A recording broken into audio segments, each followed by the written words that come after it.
Supreme court का supreme फैसला, फैसले से केजरीवाल की नींद हराम। अब ईडी के सवालों का करना होगा सामना, जवाब नहीं दे पाए तो जाना होगा जेल।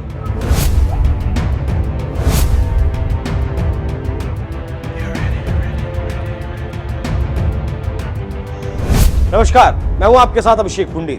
दिल्ली के मुख्यमंत्री अरविंद केजरीवाल जब भी किसी मामले में फंसते हैं तो भागे भागे सुप्रीम कोर्ट या फिर हाई कोर्ट पहुंचते हैं, और फिर जब कोर्ट का फैसला उनके पक्ष में आता है तो फिर उस फैसले को अपनी जीत के साथ साथ बीजेपी के हार के तौर पर भी प्रचारित करते हैं। लेकिन अब सुप्रीम कोर्ट का जो फैसला आया है उसके बाद ना तो केजरीवाल उस फैसले को प्रचारित करेंगे और ना ही किसी को बताएंगे, क्योंकि सुप्रीम कोर्ट का यह फैसला कहता है कि अब केजरीवाल का कोई बहाना नहीं चलने वाला। अब हर हालत में ईडी से रूबरू होना ही पड़ेगा। शराब घोटाले की जांच की आंच दिल्ली के मुखिया अरविंद केजरीवाल तक बहुत पहले ही पहुंच चुकी थी, लेकिन वो इस आंच से लगातार बचते आ रहे थे। ईडी केजरीवाल को 8 नोटिस दे चुकी है, लेकिन केजरीवाल ने सभी नोटिसों की धज्जियां उड़ा दी। वो किसी भी नोटिस पर ईडी के सामने पेश नहीं हुए। लेकिन अब कोई बहानेबाजी नहीं चलेगी, क्योंकि आदेश सुप्रीम कोर्ट का है।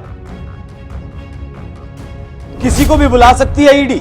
जी हां, सुप्रीम कोर्ट का कहना है कि ईडी किसी को भी बुला सकती है। सुप्रीम कोर्ट का मानना है कि पीएमएलए की धारा 50 के तहत अगर ईडी किसी को बुलाती है तो उसे समन का सम्मान करते हुए जवाब देना होगा। हालांकि सुप्रीम कोर्ट ने यह टिप्पणी केजरीवाल के मामले में नहीं दी और न ही दिल्ली के शराब घोटाले के मामले में दी है, बल्कि ये टिप्पणी सुप्रीम कोर्ट ने मद्रास हाईकोर्ट के फैसले के खिलाफ दी है। दरअसल खनन के मामले में ईडी तमिलनाडु के 5 डीएम से पूछताछ करना चाहती थी। उन्हें समन भी दिया गया, लेकिन उन 5 डीएम ने ईडी के समन पर हाजिर होने की जहमत नहीं उठाई। मतलब अगर कहें कि स्टालिन सरकार उन डीएम के समर्थन में आकर खड़ी हो गई और कह दिया कि तुम्हें हमारा साथ है, ईडी के सामने पेश होने की जरूरत नहीं है।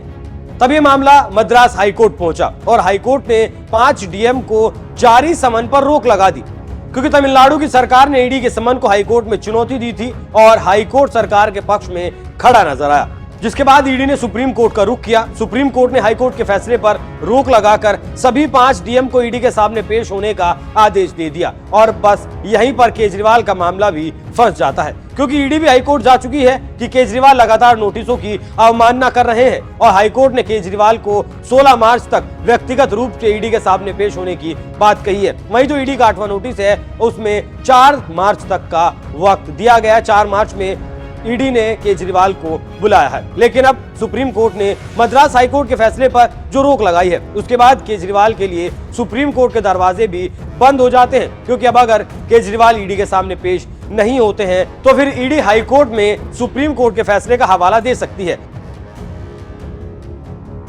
तो जिस तरीके से केजरीवाल ने अब तक अलग अलग बहानों से ईडी के 7 नोटिसों को दरकिनार कर दिया है, लेकिन अब केजरीवाल के पास ना तो कोई बहाना बचा है और ना ही कोई ट्रिक। लेकिन केजरीवाल एक चतुर नेता हैं। अब तक तो वो ईडी के नोटिसों का हल निकालते आए हैं, और अब देखना होगा कि 4 मार्च से पहले कोई तोड़ निकालते हैं या फिर ईडी के सामने पेश हो जाते हैं। ये तो केजरीवाल ही जाने कि वो क्या करेंगे। लेकिन सुप्रीम कोर्ट का जो फैसला है वो सब पर लागू होता है, क्योंकि अब केजरीवाल ना तो विपाशना का बहाना बना सकते हैं, ना ही ईडी के नोटिस को असंवैधानिक करार दे सकते हैं, और ना ही अब चुनाव प्रचार का बहाना चलेगा। अब केजरीवाल के सारे रास्ते बंद हो चुके हैं और आखिरी रास्ता बचा है ईडी के सामने पेश होने का। वैसे आपको ये बता दूं कि केजरीवाल ने अब तक अपना कोई भी मामला लोअर कोर्ट में नहीं लड़ा है। वो सभी मामलों को लेकर हाई कोर्ट या फिर सुप्रीम कोर्ट जाते हैं, और ये फैसला भी सुप्रीम कोर्ट का है। तो अब केजरीवाल के बचने के लिए उनके सामने कोई रास्ता नहीं है, और ना ही अब उन्हें कोई बचाने आएगा। तो आपको क्या लगता है